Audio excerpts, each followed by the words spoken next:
अस्सलाम वालेकुम नाज़रीन ग्रामी। आज की इस वीडियो में डॉक्टर पंकज श्रीवास्तव जी बात कर रहे हैं आई लव मोहम्मद सल्लल्लाहु अलैहि वसल्लम के बारे में कि एक तो उन्होंने ईश्वर सबको बोल दिया, पता नहीं ईश्वर की क्या डेफिनेशन है, वो मैंने लिखी हुई आगे आपको बताता हूँ इंशाल्लाह। और अल्लाह ताला की डेफिनेशन भी आएगी। यहाँ इंडिया में सही मज़हब के लोग रहते हैं, ये इनका ये कहना है। सही मज़हब क्या है इसको भी हम आगे डिफाइन करेंगे। और भगवान का ससुराल नाउज़ुबिल्लाह ये इंडिया है। हमारे हिसाब से तो भगवान की कोई शादी ही नहीं है। और भगवान इनके यहाँ किसको कहते हैं? हमारे यहाँ अल्लाह को। अल्लाह ही एक है और भगवान तो है नहीं। अच्छा, मंदिर के नीचे, मज़ार के नीचे अल्लाह ताला अपना ईश्वर, इनके मुताबिक ईश्वर दफन है नाउज़ुबिल्लाह। और मज़हब की आज़ादी पे बात होगी। आई लव मोहम्मद, और इन्होंने चैलेंज किया कि मैं कहता हूँ आई लव मोहम्मद सल्लल्लाहु अलैहि वसल्लम, आओ मुझ पे FIR करो। आइए देखते हैं। वीडियो को लाइक करें, चैनल को सब्सक्राइब करें, वीडियो को व्हाट्सएप पे ज़रूर शेयर करें, कमेंट करके बताएं वीडियो कैसी लगी। और वीडियो के एंड पे इन सारी बातों की वजाहत लेके मैं भी आया हूँ। हमारे साथ पंकज श्रीवास्तव जी हैं और पंकज जी से ये समझने की कोशिश करते हैं कि इस देश में अगर वो अपने माथे पर तिलक लगाकर अपने धर्म का प्रचार कर सकते हैं खुलेआम, जिससे भी वो चाहें वो अपने धर्म में लोगों को जय श्री राम, सिया राम, जिस तरीके का संबोधन चाहें वो दे सकते हैं, तो इसी देश में जो एक धर्मनिरपेक्ष देश है, उस देश में एक दूसरा व्यक्ति आई लव मोहम्मद क्यों नहीं कह सकता, या सलाम वालेकुम, या उसके जो भी उसके अदब हैं, जो उसके संस्कार हैं, उसको वो फॉलो क्यों नहीं कर सकता। तो पंकज जी, सीधी सीधी बात है, आपके भी कई दोस्त होंगे जो मुस्लिम समाज से ताल्लुक़ रखते होंगे, हमारे भी रहे हैं। हमने अपना बचपन कुछ इस तरीके से बिताया है कि हमने ईद में अपने दोस्तों के घर सेवइयाँ खाई हैं और दिवाली में उन्हीं के साथ पटाखे फोड़े हैं, होली में रंग लगाए हैं। इस तरीके का हमारा जो माहौल है, हमारा जो देश में हमारी खूबसूरती है, जब हम बात करते हैं भारत की खूबसूरती की, तो सबसे पहले बात आती है हमारे इस सेक्युलर नेचर की, हमारे इस विविधता में एकता की। इसको जिस तरीके से अब ख़राब करने की कोशिश की जा रही है, और कानपुर में जो कुछ हुआ, पुलिस का जो रवैया है, जिस पर लगातार सवाल उठाया जा रहा है कि अगर FIR हुई है तो उस पर तमाम लोग मुस्लिम कैसे हैं, जो दूसरे पक्ष के लोग वहाँ पहुँचे थे उन पर कोई FIR क्यों नहीं हुई है, कैसे देखते हैं पूरे मामले को? देखिए, ये राजनीतिक कारण है। भारत की सभ्यता और संस्कृति विविधताओं की रही है। कई हजारों बरसों से यहाँ सभी धर्म के लोग रहते हैं। खास करके मैं जिस बिहार से आता, वहाँ सर्वधर्म संभाव की बात होती है। भगवान महावीर का जन्म स्थान है, गुरु गोविंद सिंह जी की जन्म स्थान है, गौतम बुद्ध की ज्ञान स्थली है, वहाँ फुलवारी शरीफ है, बिहार शरीफ है। तमाम हिंदू देवी देवताओं के लिए आप देवभूमि बिहार को जानते होंगे, जहाँ भगवान शिव का ससुराल है, जहाँ के पर्वत से समुद्र का मंथन हुआ, जहाँ राम जी का ससुराल है, जहाँ हनुमान जी का ननिहाल है, विश्वामित्र की तपोभूमि है। ये भारत की एक खूबसूरती रही है। हम लोगों ने बचपन से हिंदू, मुस्लिम, सिख, ईसाई के तौर पर जानते हैं। लेकिन जो काम गोरे अंग्रेज़ों ने शुरुआत की थी भारत में, विदेशी फंडिंग होता था, जिन्ना, सावरकर, गोडसे, हेडगेवार जैसे लोगों को, श्यामा प्रसाद मुखर्जी जैसे लोगों को, आज उसी गोरे अंग्रेज़ों के कॉन्सेप्ट को फूट डालो, राज करो, ये अंग्रेज़ों का कॉन्सेप्ट था। लेकिन अब भाजपा का कॉन्सेप्ट क्या है? फूट डालो, राज करो, देश को लूट डालो, देश छोड़कर भाग डालो। वो पूरे देश में कहीं मस्जिद के नीचे, कहीं मज़ार के नीचे, कहीं जाते रहते हैं। ये जानबूझकर फैलाते हैं। जब आप इन लोगों का देखिएगा तो इन लोगों का एक सूत्री कार्यक्रम है। इनके यहाँ सेलेक्टेड नेता हैं, नीलेश राणे जैसे, गिरिराज सिंह जैसे लोग, जो इस घटना को अंजाम देते हैं। सबसे बड़ा सवाल है कि एक मुसलमान आई लव मोहम्मद नहीं कहेगा, एक हिंदू आई लव हर हर महादेव नहीं कहेगा, एक Buddhist I love Gautam Buddha नहीं कहेगा, एक जैनी, अगर जैन समाज का आदमी आई लव भगवान महावीर नहीं कहेगा, अगर सिख कम्युनिटी का आदमी आई लव गुरु गोविंद सिंह जी नहीं कहेगा, तो क्या कहेगा? ये तय करने वाले ये चंद चिंटू जो हैं नफरती, ये कौन होते हैं? ये देश का इनके बाप का है। ये जानबूझकर देश में भाईचारा, अमन भाईचारे को समाप्त करते हैं। और सरकार जानबूझकर इनको प्रोटेक्ट करती है। सरकार अगर अंकुश लगाती इन नफरतियों पर, जो लोग नफरत की भाषा बोलते हैं, जो एक दूसरे धर्म, अब इन्होंने ये कारण बताया, ऐसा पहले कभी नहीं हुआ। अरे भाई, 1925 में लाउड स्पीकर बजा, तो क्या हम अपने मंदिरों पर भजन नहीं सुनते, डीजे नहीं बजाते? तो इससे पहले तो कभी नहीं हुआ था, 1925 से पहले। ये वो देश है जहाँ उस्ताद बिस्मिल्लाह खान मंदिर में शहनाई बजाते थे और वहीं अपना रियाज करते थे। तो हम हर तरह से सेक्युलर नेचर में पले बड़े हैं। हमने देखा है कि हमारे देश में किसी को कभी रोका नहीं गया मंदिर में जाने से या मस्जिद में जाने से या किसी तरीके की अपनी पूजा पाठ की शैली को अपनाने से। अब जो किया जा रहा है कि तुम इस रास्ते से नहीं निकल सकते, यहाँ ये नहीं लगा सकते क्योंकि यहाँ दूसरे धर्म के जुलूस निकाले जाते हैं। अभी रामनवमी आ रही है, अभी देखिएगा किस तरीके से 9 दिन यहाँ पर गाजे बाजे के साथ रात भर डीजे बजाए जाएंगे, उसके बाद जुलूस निकाले जाएंगे, अलग अलग तरीके की कलाकृतियाँ उसमें दिखाई जाएंगी। लेकिन अगर एक पोस्टर लगा दिया गया वी लव मोहम्मद का, आई लव मोहम्मद का, और उसको बताया जा रहा है कि पहले ऐसा नहीं किया, अब करने की कोशिश हो रही है, ये क्या है? देखिए, सरासर प्रधानमंत्री की नाकामी है। ये प्रधानमंत्री कमजोर प्रधानमंत्री जो ऐसे नफरती चिंटुओं पर कार्रवाई नहीं करती, सजा नहीं देती। आपने रसखान के सुना होगा, मोहम्मद रफ़ी का सुना होगा, वो भगवान श्री कृष्ण के लिए कपड़े सीने वाले को भी सुना होगा। हमने अशफाकुल्ला खां को सुना है, हमने APJ अब्दुल कलाम को देखा है, मिसाइल मैन को। तो भारत सभी जाति सभी धर्म के लोगों का है। ये जो सोच है, संकीर्ण सोच है, ये देश को गुमराह कर रहा है। बांग्लादेश का मूल का एक मुस्लिम युवा एप्पल का 17 फ़ोन एयर लॉन्च मैंने डिज़ाइन किया, तो क्या भाजपा के अंधभक्त बजरंग दल वाले, विश्व हिंदू परिषद वाले नहीं लेंगे?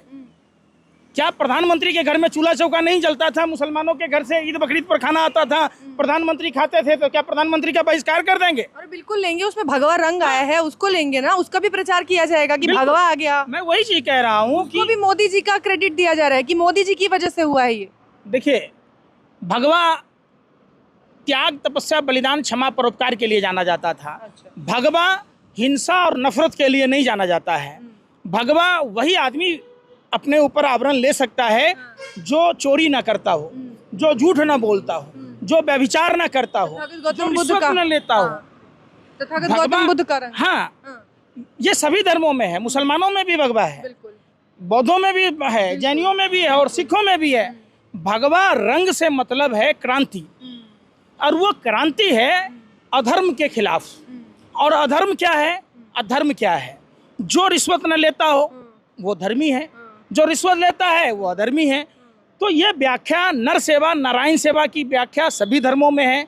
लोभ, क्रोध, निंदा, ये सारी चीज़ें जब आप धर्म को पढ़ेंगे, आत्मसात करेंगे, तो इन सब चीज़ों को समझना होगा। सबसे अहम सवाल यह है उत्तर प्रदेश में जो कानपुर पुलिस है उनको लेकर, उत्तर प्रदेश की प्रशासन व्यवस्था को लेकर देखिए, एक तरफा कैसे काम कर सकते हैं? कर रही है ना। उसमें उत्तर प्रदेश में खास करके ही नहीं, पूरे देश में RSS के पृष्ठभूमि के लोगों को पदों पर बिठाया जाता है। जैसा आपने यादव हाईकोर्ट का जो जज था, उसकी बहाली की प्रक्रिया देखे कैसे बाधित किया। चुनाव आयोग का मुख्य आयुक्त जो बनता है, उसकी प्रक्रिया को बाधित किया गया। तमाम जो सिस्टम है उसको हाईजैक किया भाजपा ने, चूंकि अपने मन मुताबिक करें।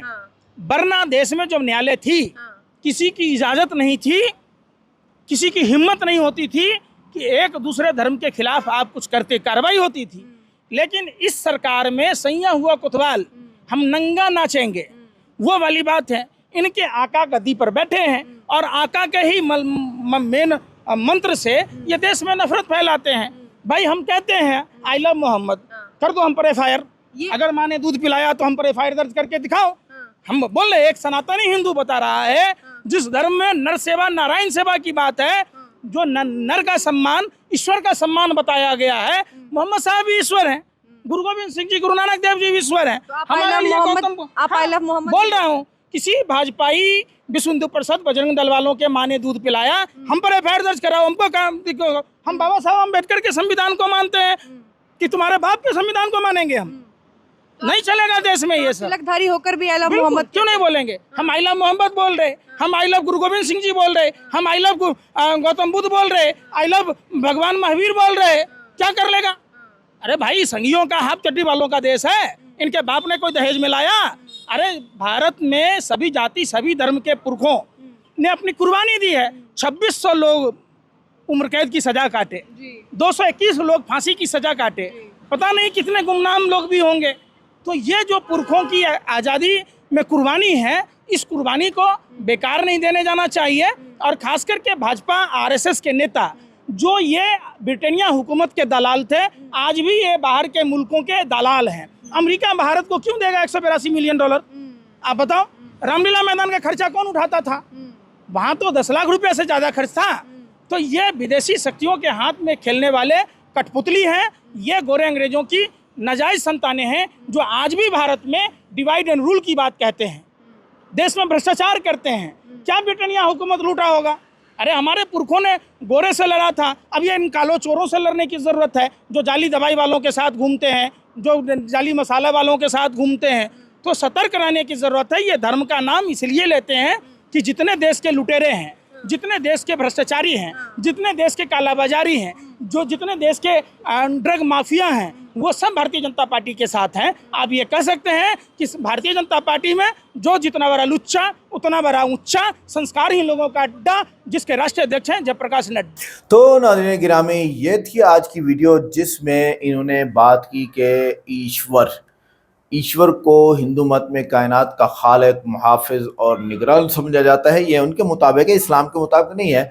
लेकिन इनका तस्वर अक्सर कई देवी देवताओं में बट जाता है। ये कहते हैं कि पत्थर के इस देवी देवता बुत के अंदर वो ईश्वर मौजूद है, नौज़ुबिल्लाह, जिसकी वजह से शिर्क खुल्लम खुल्ला आ गया। और इसको हम इस्लाम में जो है वो नहीं मानते, क्योंकि इस्लाम में फरमाया गया है मनशा अफल युमिन व मनशा अफल यकफुर, जो चाहे मुसलमान हो जाए, जो चाहे कुफ्र करें। अच्छा, अल्लाह वाहिद है, बेनियाज है, ना उसका कोई मिसल है, ना शरीक, वही खालिक है, राज़िक है और सिर्फ उसकी इबादत जायज़ है। सूरह इखलास में इसी तरह का मफ़हूम बयान किया गया है। यानी सूरह इखलास, कुल हुवल्लाहु अहद अल्लाहु समद लम यलिद व लम यूलद व लम यकुल लहू कुफुवन अहद, ये डेफिनेशन है अल्लाह ताला की, और वो अल्लाह इसी तरह ही है। आगे आते हैं, अगर इस्लाम जो आई लव मोहम्मद सल्लल्लाहु अलैहि वसल्लम की बात आई, तो उस पे जो इन्होंने बात की, इस्लाम हर मज़हब के मानने वालों को आज़ादी देता है लेकिन शिर्क को बातिल करार देता है। दो बातें हैं ये, आपकी मर्जी मुसलमान होना है, नहीं होना है, ज़बरदस्ती नहीं है, लेकिन शिर्क गलत है, ये हम बोलेंगे। कुरान वाज़े कहता है कि दीन में कोई जबर नहीं है, ये भी बिल्कुल सच है। अल्लाह की इबादत वाहिद हक है, बाकी सब माबूद खुद मखलूक हैं। भगवान के लिए ससुराल कहना खुली गुस्ताखी और जहालत है। खालिक मखलूक की सिफ़ात का मोहताज नहीं हो सकता। मंदिर के नीचे दफन होना झूठा अकीदा है। अल्लाह हर जगह से पाक है। हिंदू खुद मानते हैं कि इनके देवता जन्म लेते हैं और मर जाते हैं, नौज़ुबिल्लाह। ये इस वो खुदा कैसे होगा जो पैदा हो और मर जाए? हम तो कहते हैं कि खुदा अल्लाह वो ज़ात है जिसकी ना इब्तदा है ना इंतहा है, उस पर कभी मौत आ ही नहीं सकती, और मरने और जन्म लेने वाला खालिक नहीं हो सकता। अल्लाह अज़ली और अबदी है, कभी पैदा नहीं हुआ। मज़हब की आज़ादी का मतलब ये नहीं कि झूठे अकायद को हक़ माना जाए। सही दीन वही है जो अल्लाह की तरफ से नाजिल हुआ है। आखिरी वही कुरान है जो हर दौर के लिए महफूज है। रसूलुल्लाह सल्लल्लाहु अलैहि वसल्लम आखिरी नबी हैं, उनके बाद कोई नबी नहीं। हिंदू किताबों में भी एक खुदा का तस्वुर मिलता है, मगर तहरीफ के बाद बिगाड़ आया। इस्लाम तौहीद का दीन है, इसमें किसी को अल्लाह का शरीक नहीं बनाया गया। हिंदू मत में मुख्तलिफ देवता हैं जो असल तौहीद के ख़िलाफ़ हैं। अल्लाह की तारीफ़ जामे है, ना कि उसका कोई हमसर है, बिल्कुल भी नहीं है उस जैसा। लैसा कमिस्लिही शैउन, कुरान पाक में अल्लाह ताला ने खुद इरशाद फरमाया उस जैसा कोई नहीं है। और अक़ली तौर पर भी एक कायनात का एक ही खालिक हो सकता है। अगर ज़्यादा होंगे तो आपस में इख्तलाफ होगा, ये तो कुरान पाक में लिखा हुआ है। अगर कई खुदा होते तो निज़ाम कायनात बिगड़ जाता। सूरह अंबिया आयत नंबर 22। इसलिए सिर्फ इस्लाम ही मुकम्मल और आखिरी सच्चा मज़हब है। वीडियो कैसी लगी? वीडियो को लाइक करें, चैनल को सब्सक्राइब करें, वीडियो को व्हाट्सएप पे ज़रूर शेयर करें, कमेंट करके बताएं वीडियो कैसी लगी। मिलते हैं नेक्स्ट वीडियो में। अस्सलामु अलैकुम।